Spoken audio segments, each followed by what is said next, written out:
Hi, everybody. This is Dr. Dan Alonzo from University Counseling Services at Cal State Northridge, and it's a pleasure to be here with you today.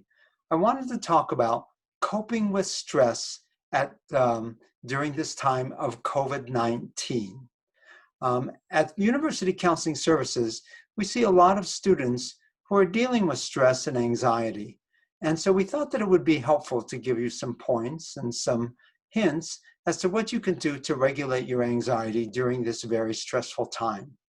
So let me share my screen for just a minute so that we can look at some PowerPoint slides for this brief video presentation. Hang on just a minute. Here it comes. Okay. So again, my name is Dr. Dan Alonzo, and coping with stress during COVID-19. Why is this time so stressful for us? I know we're all feeling it in all aspects. There are two phrases that we keep hearing over and over again in the media. We keep hearing the terms unprecedented and uncharted waters. Unprecedented meaning that there is no precedent for this. We have never experienced anything like that before. That would certainly raise our blood pressure. Within our lifetimes, we've never gone through anything like this before. So we don't have a clear, sure way to sort of navigate our way through this. And then we hear the phrase uncharted waters. We're navigating our way through waters that we haven't been through before. And no one has made a chart of exactly where to go or how to handle this. There are other reasons why this is so stressful. It's as if the COVID-19 virus is invisible, as if it's lurking in the air, ready to pounce on us. And of course, we can't stop hearing about it because the news coverage is 24/7. Furthermore, this crisis really seems to be underlining and highlighting the current political divisions within our country. That's a real shame because ideally, it wouldn't be bringing up politics, but it has, and we all get drawn into it no matter how we feel about the situation. And then, of course, everybody's got an opinion about this. And so everybody turns to social media. So we then are reading everybody else's opinion, we're reading their posts, we hear about rumors, a sad piece of news about someone who may have tested positive for COVID-19. It can sometimes seem endless. And let's face it, with the stay-at-home orders, being inside, being around the same people, usually our families, every day can be stressful in itself, no matter how connected we feel to them or no matter how much we love them. And furthermore, the stay-at-home orders are just frightening in themselves. To be told to stay at home sort of reinforces the idea that there is something very, very dangerous out there, and that's frightening. And besides, just staying at home all the time can be boring, that's for sure, and boredom can be stressful. We've also been told to distance ourselves socially from others. But the social distancing, although it may make sense medically, it does keep us physically apart from others. And that's when we would most be wanting to connect with people. So we're having to do something that's sort of counterintuitive. We've been told to wear masks when we're out in public. And that reminds us of scary images from horror films that we've seen and science fiction films where we are being invaded. We seem to have lost opportunities for making connections with others, and we start to feel a loss of control. You know, there's so much that we can't control, and then of course we're facing the unknown. When is all this going to end? So these are some reasons why it's more stressful, and we are surrounded by scary images. This is an electron microscope's image of the actual COVID virus. It looks very freaky, doesn't it? I keep wondering what those little red protrusions on the virus must feel like, but it actually looks pretty menacing. And of course, a sign of the times, everyone is wearing a mask. We've come to accept this, but it's just a reminder that there is something out there that could do harm to us. And of course, with social distancing, we're all standing far apart, keeping that 6 feet length distance from others. But it sort of reinforces within our minds that we can't get close to one another. And then, of course, staying at home can seem like there's so much that separates us from other people. And then we start to feel isolated, we start to feel alone, and we start to feel a little depressed. And all of this is even more stressful for students because students, you have been yanked out of your normal environments, the CSUN campus that you're so used to walking around, yanked out of your normal routines. You're home, but sometimes home isn't always the calmest, the most private, or the safest space. And while you're there, you have to manage family dynamics and relationships and stuff that's going on there, while you're also having to study for classes and complete your degree program. It's also bringing up financial and academic concerns. You may have lost your job, they've had to lay you off for a while. And of course, sometimes it can just be harder to study and to pay attention and to complete assignments for a class that's on Zoom. Furthermore, when you're at home, you may have to hide parts of your identity that your parents or family may not know about, and that's stressful as well. So what is stress, and how is it impacting us? Well, a definition for stress is that it's the pressure and strain that we feel under demanding circumstances. When we're trying to do our jobs and there are things that are demanding that we pay attention and focus, and we're experiencing more pressure and strain, that strain starts to feel even worse. And if we become too stressed, then we start to feel anxious. So if stress is pressure and strain, anxiety is apprehension. Anxiety is worry. It's being afraid that something bad could happen in the future. Now, we all become anxious now and then, but when we get too anxious, it becomes fear, and fear becomes debilitating. It becomes disabling, and then it begins to run our lives, and that's what we don't want. And with anxiety comes consequences. That's when it starts to feel really uncomfortable. Sometimes with too much stress and anxiety, we can experience all of these signs and symptoms that we see on your screen.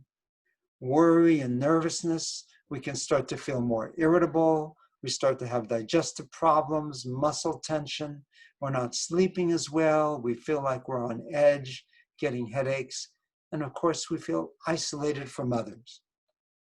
So what is the goal here? How can we cope with this stress? And so I think that the goal is to continue to function, to keep moving, to stay productive, to stay engaged with others, to feel good about ourselves, and to have hope. And how can we accomplish that goal? Here are 8 things that we can do to manage this stress.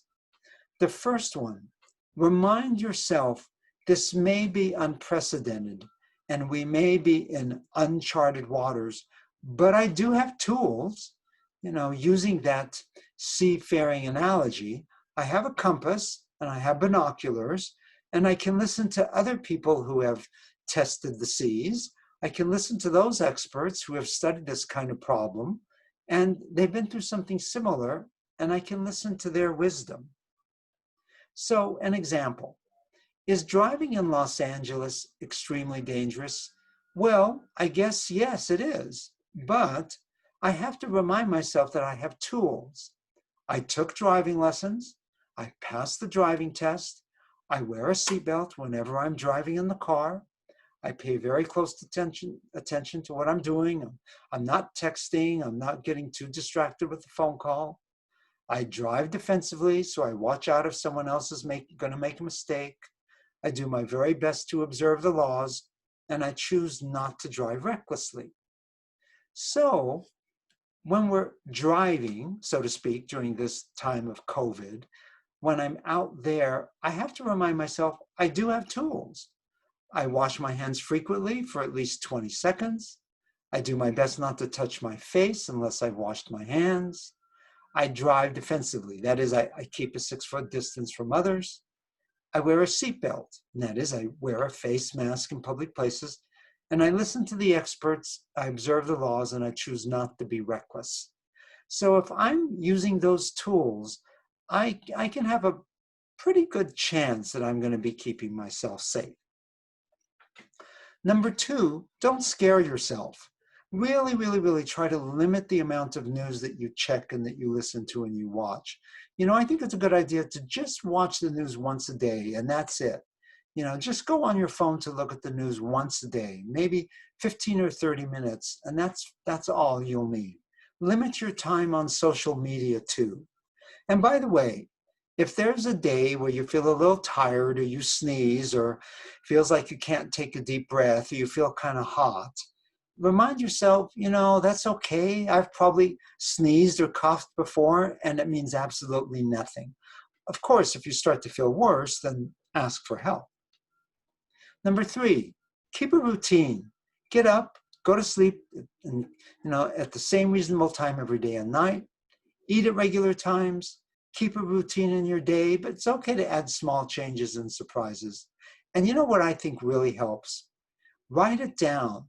Write down what your routine is going to be. Write down what you plan to do. Document it in your phone or your organizer. And if it's down on your screen or if it's down on a sheet of paper, then tell yourself, I have to do it. That's a good way to keep a routine. And furthermore, make a list of about 3 things to accomplish today. Even if they're small things, once you do them, you'll feel better. Number 4, remind myself what is not in my control. If it's not in my control, then it's not going to make any sense for me to worry about it. So I can't control when classes will be opening up back on campus. I can't control other people's actions and decisions. Someone else may have a different political opinion, but I can't control that person. I have to remember, just let me act on things that I can control, that are within my control. Number 5, exercise. Keep moving. Bodies were made to move. That's why we were given muscles and bones and ligaments and tendons. So whether it's just walking around the block or running or doing sit-ups at your home, keep moving, keep being active. It really helps reduce anxiety and improve our moods. Number 6, recognize and acknowledge your feelings. Remember that a feeling is just a feeling. Feelings are very important, but they're not necessarily reality. But accept that you're feeling this way, so don't shame yourself for having those feelings. Feel the feeling, don't deny it, but step back and take a look at it. And I like to add the words right now. So in other words, I'm feeling tense right now, or I'm really anxious right now. If you add the words right now, what you're really telling yourself is you won't always be feeling this way. It's okay that you're feeling this way right now, but it won't always be this way. Number 7, try to do just one good and kind thing for someone else today. It's very hard to hold on to a bad feeling and a good feeling at the same time. And if you just do one good thing for someone else today, it will make you feel less stressed and anxious. Like help an older person in a grocery store. Thank a person who's in a difficult job. Express appreciation to someone you care about. Those are just small things you can do. And finally, number 8, ask yourself, what kind of person do I want to be? Act as if you are that person. Take one small step toward being that person. Be patient with yourself. There's this old phrase, progress, not perfection. You don't have to do this perfectly. It's okay if you have a little anxiety. It's okay if you don't always finish every single assignment on time. Just keep moving forward toward that goal and try to be as kind to yourself as you would be to your best friend. Self-care is not being selfish. When you're taking care of yourself, you're showing gratitude for life, and you're valuing life. So once again, thank you so much. If you have comments, questions, if you'd like to talk further with the counselor, we are open and ready for business at University Counseling Services.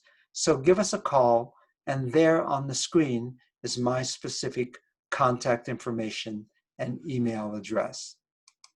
So thank you for being here with us today.